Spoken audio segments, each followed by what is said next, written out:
Chahut Média.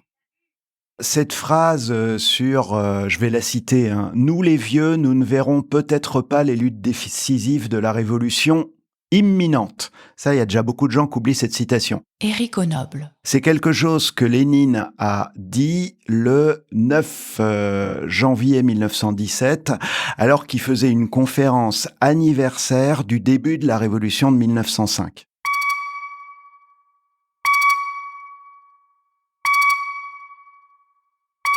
Clairement, à ce moment-là, Lénine se retrouve très minoritaire. Je rappelle que la majorité des socialistes soutiennent la guerre, chacun dans son pays. Il est exilé. Le Parti social-démocrate russe est scissionné. Donc Lénine est à la tête d'une des branches de la scission, la branche bolchevique. De ce point de vue-là, on peut dire qu'il est dans une situation qui n'est pas évidente.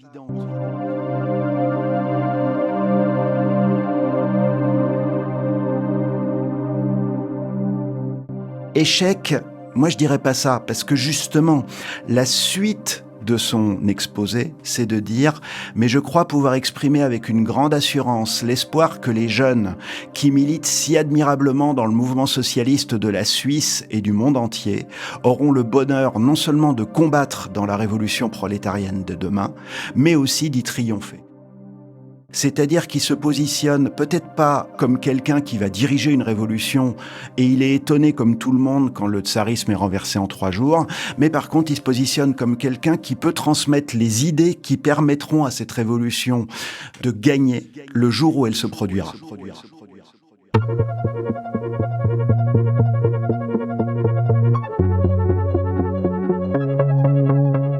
La révolution. On tend vers elle maintenant.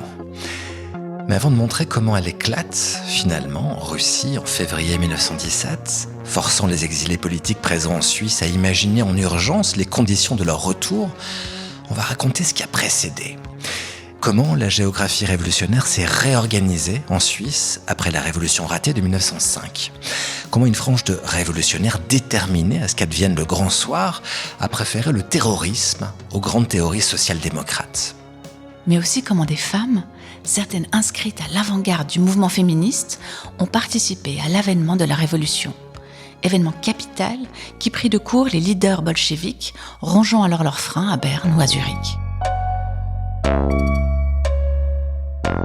Vous écoutez Que tombe le tsar, une série documentaire podcast Chahut Média, conçue en collaboration avec la professeure Corinne Amacher.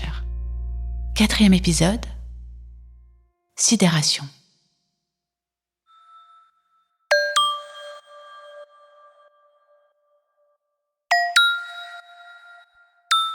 Début du XXe siècle, pourquoi est-ce que les révolutionnaires issus de l'Empire russe choisissent encore et toujours la Suisse ? Alors, je pense qu'il y a plusieurs raisons pour la Suisse. La première raison, c'est que il y a, pour les révolutionnaires qui partent, déjà des communautés et donc des réseaux qui permettent de venir. Mais une des raisons principales, c'est la sécurité politique qu'offrait la Suisse. François Alisson, maître d'enseignement et de recherche, faculté des sciences sociales et politiques, Université de Lausanne. Puisque la Suisse, tant qu'on respectait les lois locales, tant qu'on ne pratiquait pas d'activité révolutionnaire en Suisse contre la Suisse, était assez libéral, et surtout c'était un des pays en Europe qui expulsait le moins les ressortissants à la demande des empires voisins. Et même s'il y a des exceptions, qu'il y a eu des périodes un peu plus dures, mais disons, alors que Paris pouvait offrir une vie et des cercles révolutionnaires peut-être plus intéressants, on était sûr d'y rester moins longtemps et de s'en faire expulser rapidement.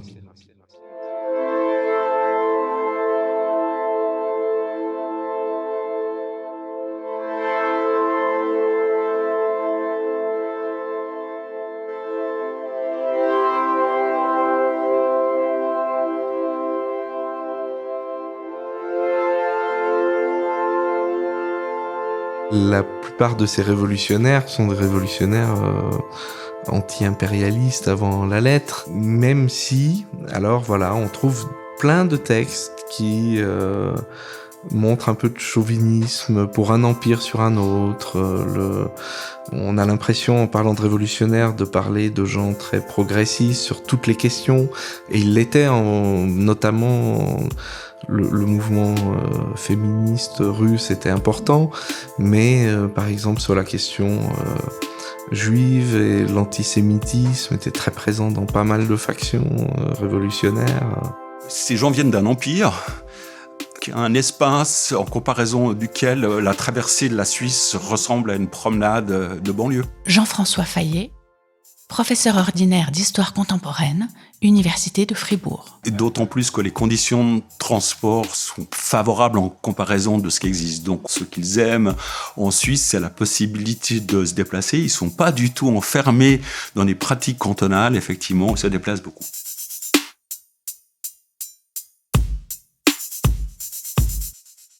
Ce qui est intéressant, peut-être dans une forme de recomposition géographique de la Suisse russe, à partir de 1914, on le voit, en réalité, il y a beaucoup moins d'attrait pour la Suisse romande au sein de la nouvelle génération.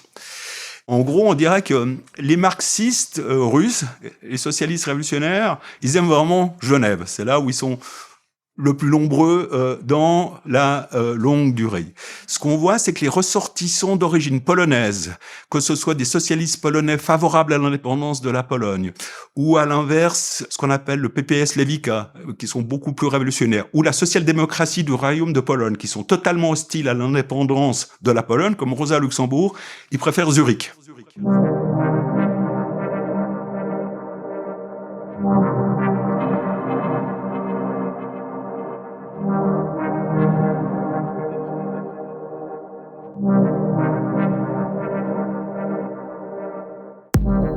Et on voit que la jeune génération des révolutionnaires, par exemple Piatakov ou Boukharine, mais aussi on peut parler parmi les Polonais qui vont rejoindre, qui sont proches de Rosa Luxembourg, quelqu'un comme Karl Radek. En fait, ce sont des gens qui privilégient nettement l'allemand, ce sont des gens qui ont une passion allemande, hein. Vraiment, ce sont des gens qui sont des internationalistes. Pour eux, la révolution, elle va avoir lieu en Allemagne, hein. C'est vraiment là que ça se passe.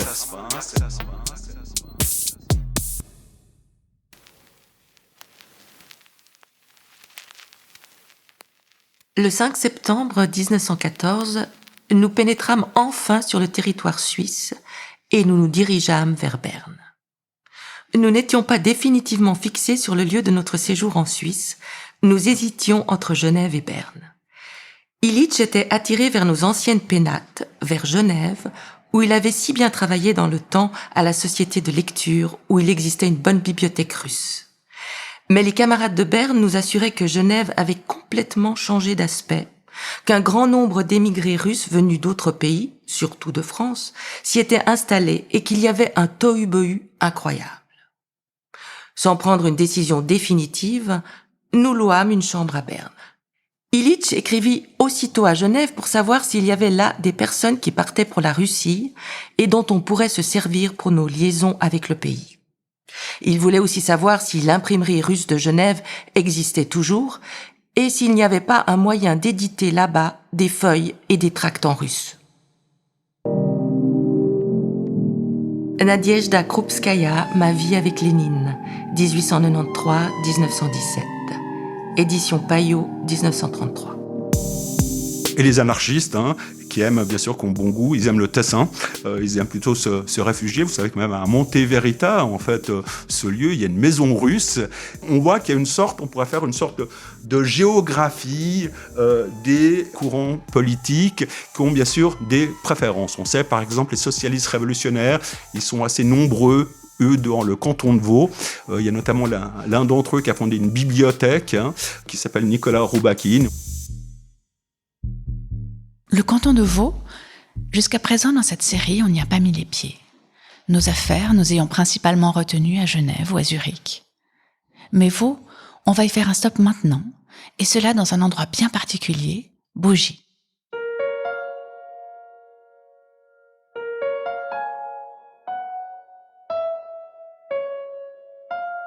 Bougie, c'est...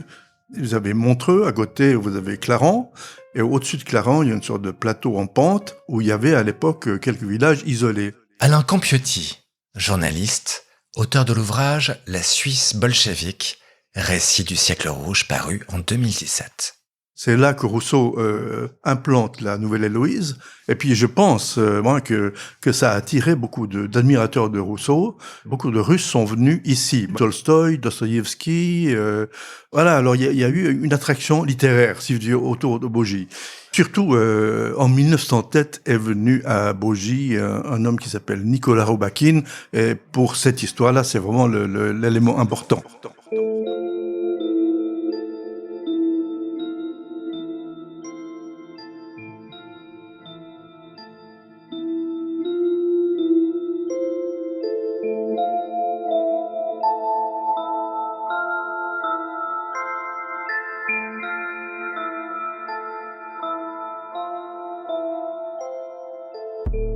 Nicolas Roubakine était le fils d'une bibliothécaire très connue à Saint-Pétersbourg qui avait ouvert une grande bibliothèque là-bas. Son fils a pris sa succession, mais il était en même temps l'ami du frère de Lénine, de Alexandre Oulianov, qui a été exécuté à la suite de l'attentat contre le Star, où on l'a accusé d'avoir été mêlé à ça. Par ailleurs, dans ses activités d'héritier de la bibliothèque et des bibliothécaires, il a collaboré avec Nadia Krupskaya, la femme de Lénine. Bon, ce type, à cause de ses connexions avec les révolutionnaires, il a dû quitter la Russie. Il est venu à Genève d'abord, puis ensuite, très tôt, il est allé s'installer à Bogy. Et il s'est installé là, il a recréé la bibliothèque ici, et c'est devenu une sorte d'aimant culturel pour les Russes, une bibliothèque russe, naturellement. Et parmi les gens que l'on trouve à Bogy, dans l'entourage de Nicolas Roubakine, il est une certaine Inès Armand.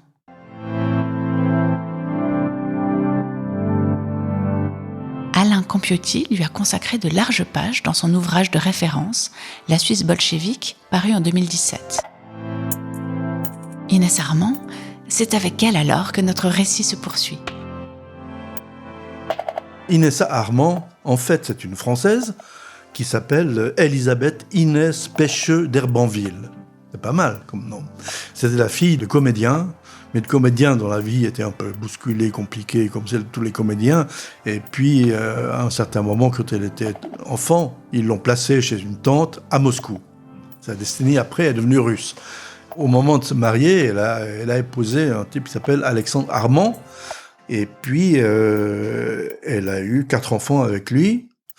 Elle est devenue peu à peu sensible aux idées révolutionnaires, son mari aussi. En 1905, elle participe à la Révolution.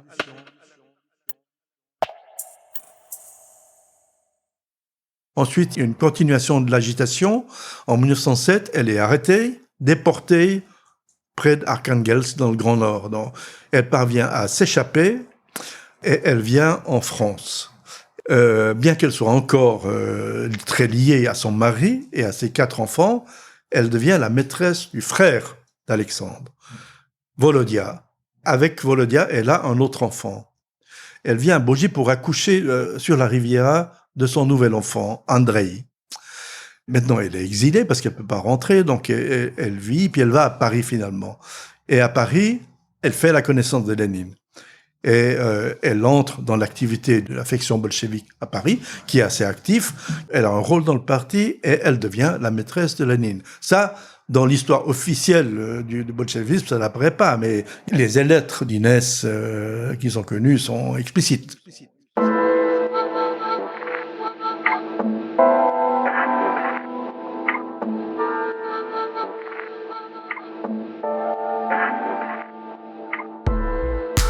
Chez Inès Armand, il y avait une réflexion sur la condition féminine et sur l'émancipation féminine. Alain Campiotti. Quand ils étaient à Berne, elle a proposé à Lénine de rédiger un petit essai sur la liberté sexuelle et sur l'amour libre. Ouais. Elle a rédigé un projet d'essai qu'elle a envoyé à Lénine. Lénine lui a écrit une lettre, on dit, il était furibard. Inès Armand, après la réponse un peu courroucée de Lénine, lui a répondu, a argumenté.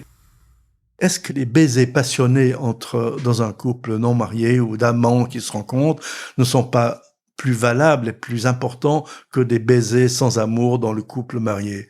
il lui fait une nouvelle réponse, c'est-à-dire qu'il est vraiment pas d'accord. Il discute ces histoires de baisers dans le couple, non marié, pas marié. Puis surtout, il dit, mais non, ton histoire d'amour libre, finalement, c'est une bourgeois.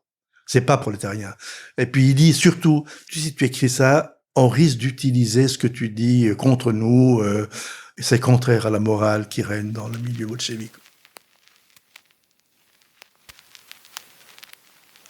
Même une passion et une relation intime passagère sont plus poétiques et plus naturelles que les baisers sans amour d'un couple marié, vulgaire et superficiel. C'est ce que tu écris. Et c'est ce que tu as l'intention d'écrire dans ta brochure. Très bien. Mais le contraste est-il logique ? Les baisers sans amour dans un couple vulgaire sont poisseux, je suis d'accord. Il faudrait leur opposer quoi ? Des baisers avec amour ? Comme tu les différencies de la passion ? Pourquoi pas amour, passagère ? Pourquoi passagère ? Logiquement, on comprend que les baisers sans amour, passagers, sont différents des baisers sans amour de personnes mariées. Étrange. Pour une brochure populaire, ne vaudrait-il pas mieux distinguer le mariage sans amour, vulgaire et poisseux, d'intellectuels paysans philistins, du mariage civil prolétarien avec amour, en ajoutant, si tu insistes absolument, que les relations intimes de la passion, elles aussi, peuvent être répugnantes et peuvent être bonnes.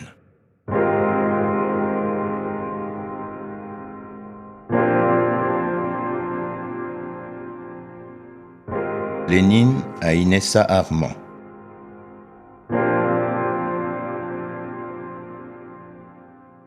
Je dirais, elle a surtout donné de sa personne comme femme engagée dans un mouvement révolutionnaire. Juste au moment de la Révolution, Lénine l'envoie en mission en France. Et puis c'est indélicat parce que la France est engagée contre la Révolution russe, contre la Révolution bolchevique. Puis là, elle est arrêtée en France, elle est enfermée au fort de Saint-Malo. Elle paye de sa personne comme militante, si vous voulez.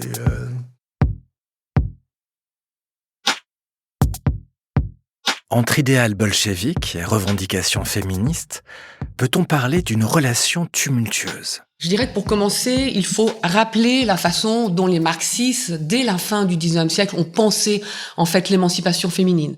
Corinne Amacher, professeure ordinaire d'histoire russe et soviétique, Université de Genève. Et dans ce débat, une femme a joué un rôle central, c'est la marxiste allemande Clara Zetkind. Très tôt, en fait, Clara Zetkind s'est opposée au féminisme, c'est-à-dire un mouvement des femmes pour les femmes. Et pour elle, les grandes luttes des féministes de la seconde moitié du XIXe siècle, l'accès à l'éducation, le suffrage féminin, ça, ce ne sont pas des priorités pour les ouvrières. Et le plus important pour les ouvrières, c'est l'émancipation sociale et économique. Or, les féministes sont souvent issues des classes privilégiées et elle dit, Clara Zetkind, ces femmes n'éprouvent aucune solidarité pour les travailleuses. Et donc, dès 1908, à savoir après la création de l'Internationale socialiste des femmes en 1907, dont d'ailleurs Clara Zetkind devient la présidente, eh bien, un peu partout en Europe, on a des organisations de femmes socialistes qui vont émerger et on peut dire que c'est, au fond, l'entrée du féminisme dans le mouvement ouvrier. Mais attention, c'est un féminisme qui se distancie de façon radicale, en fait, de ce que les marxistes vont appeler, avec une dose de mépris, le féminisme bourgeois.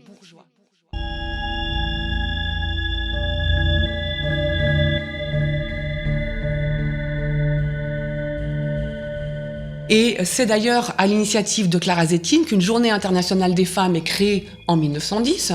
Et si Clara Zetkind, elle introduit en fait dans la résolution sur l'organisation de cette journée la question du suffrage féminin, qui n'était pas du tout un point central pour les partis socialistes, eh bien, c'est en fait un peu pour couper l'herbe sous les pieds des féministes, dites bourgeoises. Parce que ces féministes dites bourgeoises, elles luttent aussi quand même pour l'amélioration des conditions de travail des ouvrières, et donc on redoute un peu leur influence. Et donc, si on parle, ça c'est au niveau, disons, international, mais si on prend la Russie, la première personne qui aborde la question, en fait, des femmes d'un point de vue marxiste, en fait, c'est Nadezhda Krupskaya, dont le mari est Lénine. Et en 1899, elle rédige une brochure qui s'intitule « La femme travailleuse », en russe « Женщина работница », dans laquelle elle décrit en fait la terrible condition de travail des ouvrières et des paysannes de Russie, et elle appelle à l'émancipation générale, considérant que c'est la seule capable de libérer, disons, les femmes opprimées.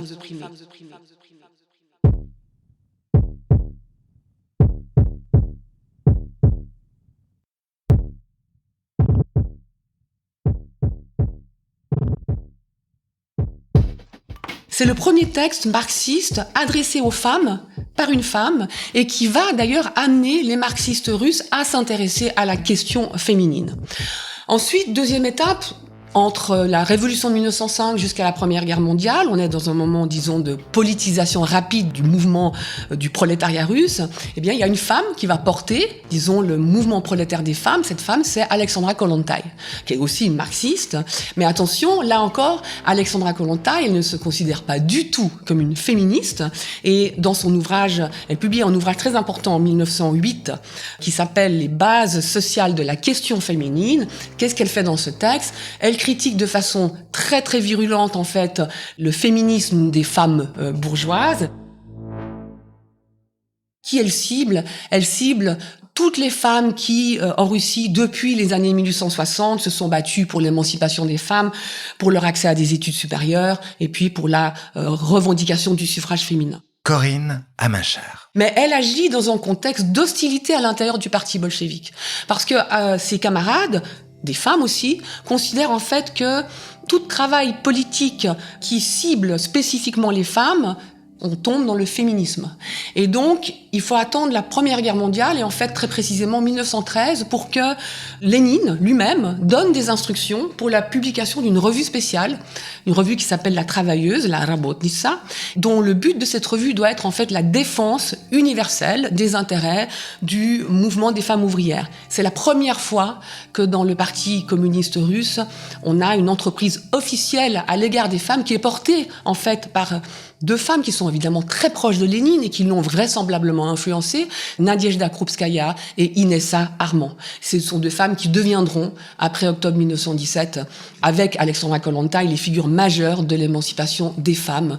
Donc déjà une véritable politique étatique, mais strictement encadrée par le parti.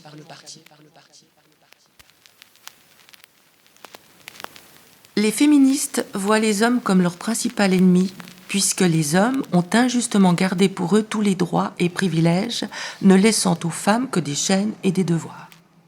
Pour elles, une victoire n'est remportée que lorsqu'une prérogative autrefois réservée au sexe masculin est concédée au beau sexe. Les travailleuses, les femmes prolétaires ont une autre attitude. Elles ne voient pas l'homme comme leur ennemi, leur oppresseur. Au contraire, elles pensent que les hommes sont leurs camarades, qu'ils partagent avec elles les corvées quotidiennes et luttent avec elles pour un avenir meilleur. Les femmes et leurs camarades masculins sont asservis dans les mêmes conditions sociales. Les mêmes chaînes honnies du capitalisme oppriment leur volonté et les privent des joies et des charmes de la vie. Il est vrai que les aspects spécifiques du système actuel font reposer un double poids sur les épaules des femmes, comme il est aussi vrai que les conditions du travail salarié font des femmes des rivales, des concurrentes des hommes. Mais dans ces conditions défavorables, la classe ouvrière sait qui est coupable.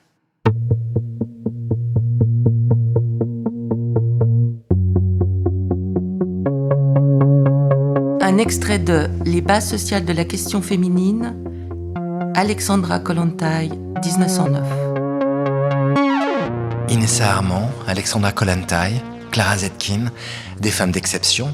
Et si ces figures remarquables s'étudient aujourd'hui pour avoir théorisé la libération des femmes dans une société patriarcale, d'autres femmes révolutionnaires ont préféré l'action directe pour faire acte de justice politique.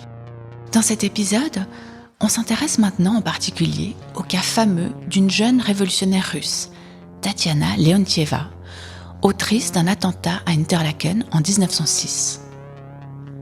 Au même titre que l'affaire de la rue Blanche en 1905, qui avait vu un étudiant en chimie et révolutionnaire faire exploser une bombe artisanale dans une chambre de la Karouchka, l'attentat commis par Tatiana Leontieva allait considérablement changer l'attitude des autorités et de la population suisse vis-à-vis de la diaspora russe installée sur son sol.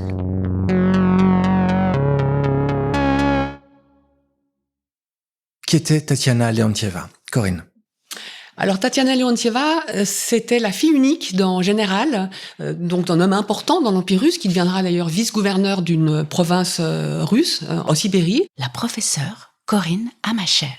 Donc Tatiana Leontieva, elle est riche, tout le monde dit d'elle que c'est une fille qui est jeune, belle, elle fréquente les bals, rien qui la dispose à devenir une terroriste, en fait, une révolutionnaire, mais voilà, on l'envoie faire ses études secondaires dans un pensionnat en Suisse, à Lausanne, puis ensuite elle rentre à la faculté de médecine, 1903-1904, et puis là, elle fréquente d'autres étudiants et étudiantes russes, et c'est à ce moment-là qu'elle entre dans le Parti socialiste révolutionnaire, donc qui est un parti terroriste. Tatiana Leontieva va alors quitter la Suisse pour aller à Saint-Pétersbourg. Pourquoi ? Parce qu'elle va intégrer le groupe de combat du Parti socialiste révolutionnaire.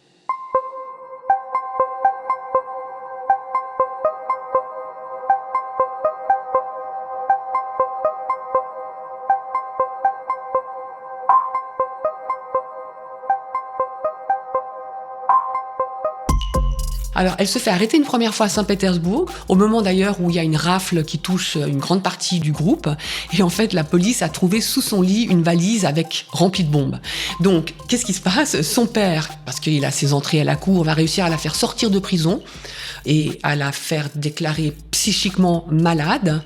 Les parents se portent garant d'elle. Ils vont l'emmener où ? À Genève. Et elle s'installe d'ailleurs à Genève, à Lancy, avec sa mère. La seule chose que Tatiana Leontieva veut faire, c'est reprendre la lutte. Et donc, cette fois, elle va adhérer pour différentes raisons à un groupe terroriste socialiste révolutionnaire encore plus maximaliste que le précédent. Et puis donc, en août 1906, elle s'installe dans une chambre, dans un hôtel, l'hôtel Jungfrau à Interlaken. Elle se fait passer pour une riche anglaise. Un soir, elle descend au restaurant. Elle s'installe près d'une table qui est occupée par un homme âgé qui s'appelle Charles Muller. Et puis, elle tire 3 coups de feu sur lui. Donc, elle l'abat. On l'attrape, elle se laisse faire. Elle dit qu'elle est russe, que son comité lui a ordonné de se venger, en fait, d'un ministre russe qui s'appelait Dournovo et qui était une grande cible des révolutionnaires à cause des répressions qu'il menait contre la jeunesse révolutionnaire en Russie. Et là, tout le monde se rend compte de l'horrible méprise, de la terrible erreur parce que le pauvre homme, c'était pas le bon. Lui, en fait, c'était un rentier français qui venait chaque année se faire soigner à Interlaken. Et effectivement, Dournovo avait passé quelques jours à l'hôtel à Interlaken une dizaine de jours plus tôt, mais il était parti un peu plus vite que prévu parce qu'on l'avait averti qu'il y avait quelque chose qui se tramait contre lui.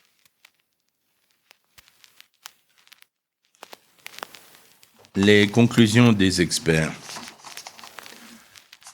Le rapport des médecins aliénistes, messieurs les docteurs Kraft et Bing, aboutit aux conclusions suivantes. L'accusée était au moment de l'attentat consciente de son acte et de sa culpabilité. Elle n'était pas alors en état d'aliénation mentale. Elle était intellectuellement bien développée et actuellement physiquement saine. Par suite de tares héréditaires, son système nerveux ayant toujours été facilement irritable, elle a été atteinte, il n'y a pas longtemps, de dérangement mental. En conséquence, elle était à un haut degré prédisposée à réagir avec passion aux circonstances anormales et à devenir un membre convaincu du parti terroriste. Le fait que sa nature psychopathique a livré Tatiana Leontieva uniquement au courant révolutionnaire a été de nature à diminuer son libre arbitre. Elle a donc commis le fait incriminé en état de responsabilité atténuée. L'Impartial, journal quotidien et feuille d'annonce, La Chaux-de-Fonds, mercredi 27 mars 1907. Alors, est-il vrai que la police secrète russe aurait eu connaissance du projet d'attentat et aurait dirigé Leontieva contre une autre personne afin de provoquer par cet assassinat absurde des mesures contre les activistes russes émigrés en Suisse? Disons que ce qu'il faut savoir, c'est que le Parti socialiste révolutionnaire, il était complètement infiltré à cette époque. Il y avait un agent provocateur qui est très très célèbre dans l'histoire révolutionnaire russe, dans l'histoire du Parti socialiste révolutionnaire. Il s'appelait Evno Azev. Et lui, il avait intégré le Parti socialiste révolutionnaire dans les années 1890. Il était même entré dans son comité central. Et d'ailleurs, en 1903, il a une adresse officielle à Genève, ce qui montre d'ailleurs l'importance de cette ville comme plaque tournante russe, mais aussi le lieu où se trouvent les traîtres des partis. Et d'ailleurs, il habitait au 8 rue de l'École de médecine, à plein palais donc. Et c'est lui, Evno Azev, qui permet l'arrestation de très nombreux terroristes, mais en même temps, il participe à de nombreux attentats. Donc il a ce double jeu tout le temps. Mais pour revenir à Tatiana Leontieva, alors il est possible qu'il était au courant et même qu'il ait participé à l'organisation de cet attentat pour provoquer des mesures contre les révolutionnaires russes en Suisse. On ne sait pas trop.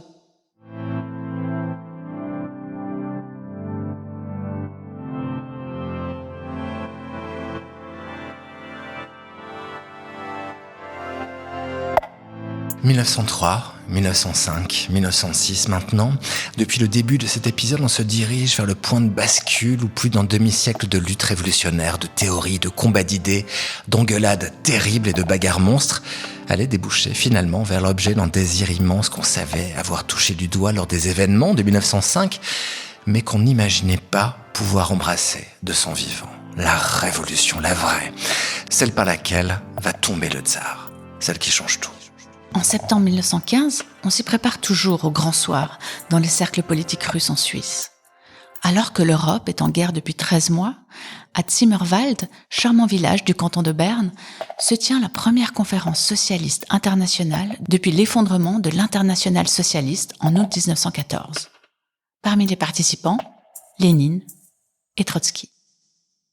Dans ces conférences, en fait, qui rassemblent de fait que les gens qui ont échappé à la guerre, qui sont contre la guerre, en réalité, Lénine et ses partisans, il envoie sa femme, Krupskaya, il envoie son amante, Inessa Erma, il envoie la femme de Zinoviev, qui défendent ses thèses, ils sont extrêmement minoritaires. Le professeur Jean-François Fayet. Mais pour la première fois, on voit que se constituent des mots d'ordre dans les organisations socialistes de femmes de jeunes. Puis dans le prolongement, en fait, va avoir lieu ce mouvement, en fait, les deux célèbres conférences de Zimmerwald en septembre 1915 et de Kiental au printemps 1916, donc la première à proximité tout proche de Berne, la seconde dans l'Oberland bernois, et c'est dans le cadre de ces conférences qui ont été initiées par Robert Grimm que vont se rassembler en fait tous les socialistes qui sont opposés à l'effort de guerre, c'est-à-dire au soutien de leur gouvernement dans la guerre. Et là, ce qui est intéressant, ce qu'on voit, c'est que les Russes représentent plus de la moitié en fait, de ces opposants à la guerre. Donc, il y a une sorte de surreprésentation des Russes et ils représentent les 2/3 de ceux qu'on appelleront la gauche du mouvement de Zimmerwald, de ceux qui veulent pas simplement s'opposer à la guerre, mais transformer la guerre en une guerre civile pour faire la révolution, c'est-à-dire les quelques partisans de Lénine, ils sont extrêmement peu nombreux. Donc, Berne, c'est un lieu qui va être très important dans la reconstitution d'une sorte de réseau international. Ces gens vivaient par le biais de l'international, puis le déclenchement de la guerre, ils se retrouvent tout à fait isolés. En revanche, faut pas s'y tromper, il y a beaucoup de désaccords entre eux, y compris parmi les Russes.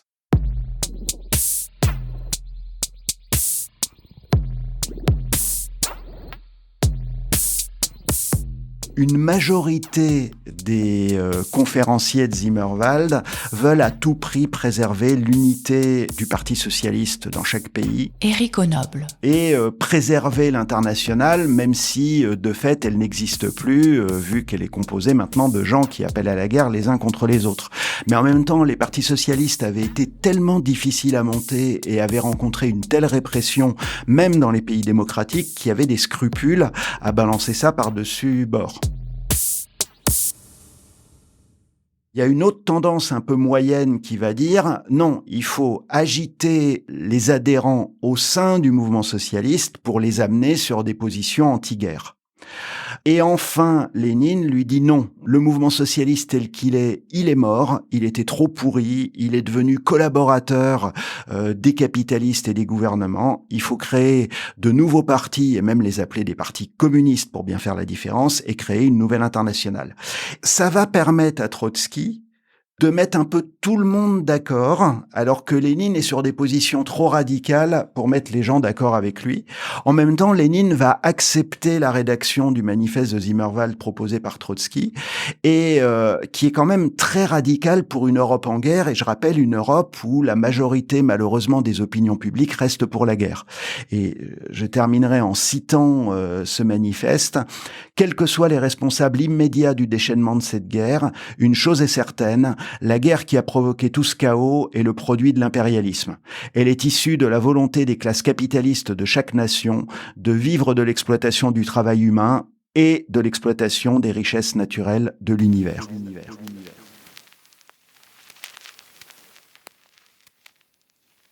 Le lendemain du retour d'Illich, nous entreprîmes une ascension au Rothorn.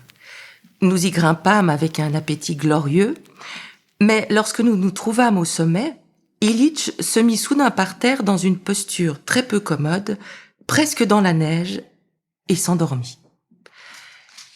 Les nuages envahirent l'horizon, puis ils se déchirèrent, laissant voir un magnifique panorama des Alpes, tandis qu'Illich, lui, continuait toujours à dormir comme un mort, sans bouger. Il dormit plus d'1 heure. On voyait que Timmerwald avait passablement esquinté ses nerfs et avait ébranlé ses forces. Il fallut plusieurs jours de marche dans la montagne et de repos dans l'atmosphère de Sörenberg pour qu'Illich se remît enfin.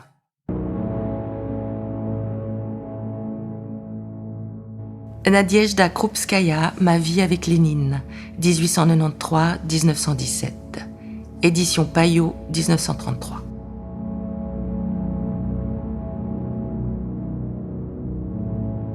Février 1917. En Russie, l'hiver est rude, la nourriture manque, la guerre a épuisé la population. Des grèves éclatent dans les usines.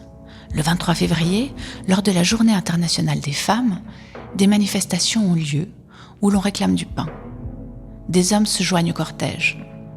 On est bientôt près de 100 000 à battre le pavé.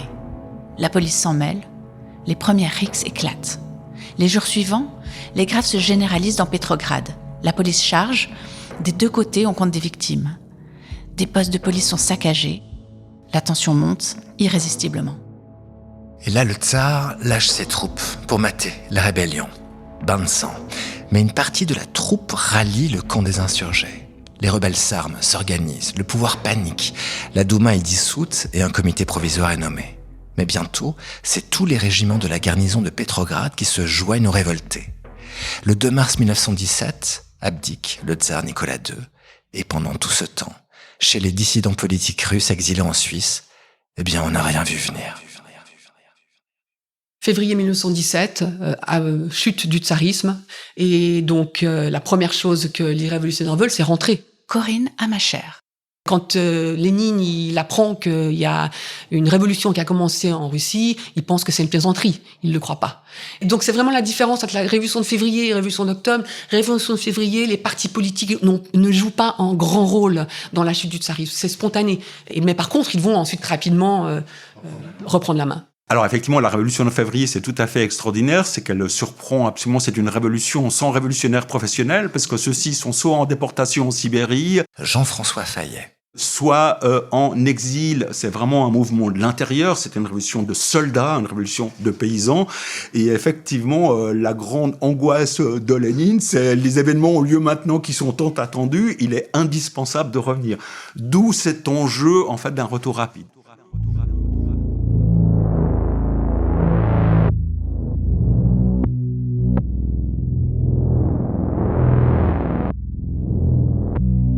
Ils essayent de rejoindre la Russie et de rejoindre là où ça se passe, Petrograd, c'est-à-dire l'ancienne Saint-Pétersbourg, qui a été renommée en 1914 parce que Sankt-Peterburg, ça faisait beaucoup trop allemand comme nom.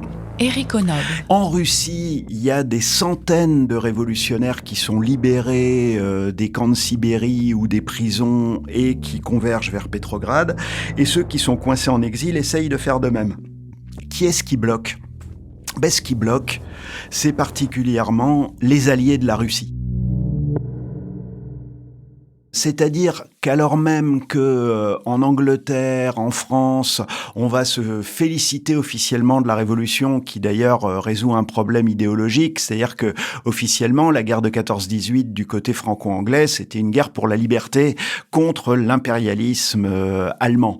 Ah bah oui, mais sauf que entre l'impérialisme allemand et l'impérialisme russe, il était assez difficile de faire la différence, que ce soit en termes de dictature, de monarchie absolue ou d'oppression de petit peuple. Sauf que, même si officiellement les gouvernements démocratiques de France et d'Angleterre se félicitent du nouveau régime qui s'instaure en Russie, ils ont absolument pas envie de laisser passer des révolutionnaires qu'ils soupçonnent d'être des agitateurs qui pourraient semer le trouble. Donc en fait, c'est la France et l'Angleterre qui bloquent la sortie des révolutionnaires. Alors, j'aurais envie de dire que dans le cas de Lénine, on pourrait presque les comprendre, mais même des révolutionnaires qui sont pas sur la ligne de Lénine, des révolutionnaires russes qui vont dire maintenant que le tsarisme est tombé, on a une bonne raison de se battre contre l'Allemagne, c'est de défendre les acquis de la révolution. Mais même des révolutionnaires comme ça, on les laisse pas passer.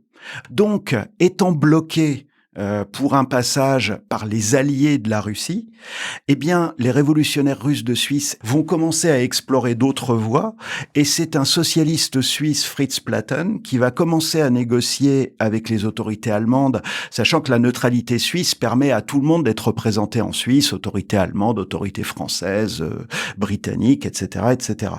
Et donc, la condition qui est mise par les révolutionnaires russes, ça va être l'extraterritorialité de leur train, c'est-à-dire le fait qu'ils ne seront pas soumis à des contrôles par les autorités allemandes et qui n'auront donc quasiment pas de contact avec les autorités allemandes pendant la traversée de l'Empire allemand.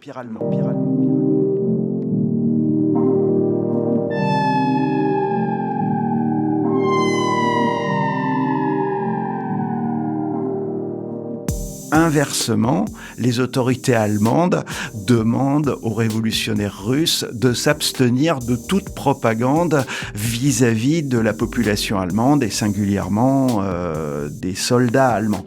Évidemment que les Allemands trouvaient un intérêt à renvoyer des révolutionnaires en Russie, mais encore une fois, c'est bien parce que les puissances démocratiques d'Europe occidentale avaient refusé le passage aux révolutionnaires russes en exil que ces révolutionnaires russes, dont Lénine, ont été obligés de passer par l'Allemagne.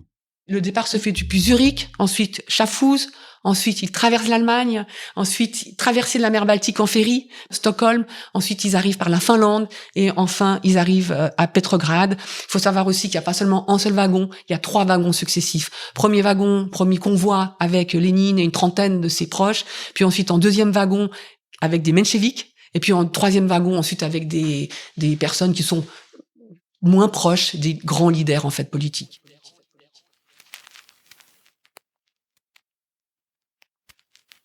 Le voyage des bolcheviks à travers l'Allemagne provoqua force hurlements des partisans de la guerre. Certes, le gouvernement allemand, en autorisant notre traversée, s'était inspiré de cette conviction que pour chaque pays, une révolution était le plus grand malheur. Les Allemands pensaient que l'arrivée des émigrés internationalistes aiderait la révolution russe à prendre de l'ampleur. De leur côté, les bolcheviks considéraient de leur devoir de déployer en Russie la propagande révolutionnaire. La victoire de la révolution prolétarienne, tel était le but suprême de toute leur action.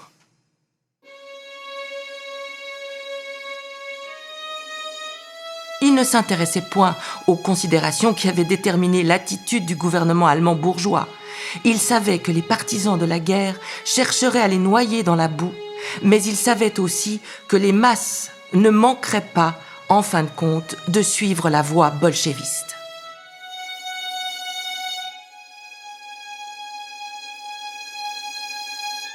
Nadejda Krupskaya, Ma vie avec Lénine, 1893-1917. Édition Payot, 1933.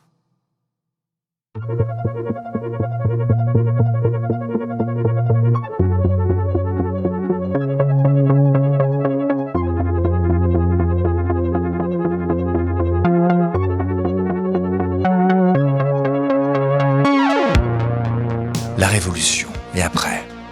Eh bien après, la lutte pour le pouvoir en Russie et les bolcheviks qui s'emparent du pays en octobre 1917, donnant naissance dans un contexte de guerre civile et d'isolement international à la Russie soviétique, premier régime communiste de l'histoire. C'est la fin de cette série documentaire podcast. Merci de l'avoir suivi. Un 5e épisode attend. En forme d'épilogue, il comptera la trajectoire de 2 familles d'émigrés russes à Genève qui rêvaient de l'avènement d'une société nouvelle en Russie. Leur destin, lié tout autant à la révolution russe qu'à la Suisse et à l'Union soviétique, la professeure Corinne Amacher le rapportera dans un épisode spécial à découvrir le 23 janvier 2024 à l'occasion du centenaire de la disparition de Lénine.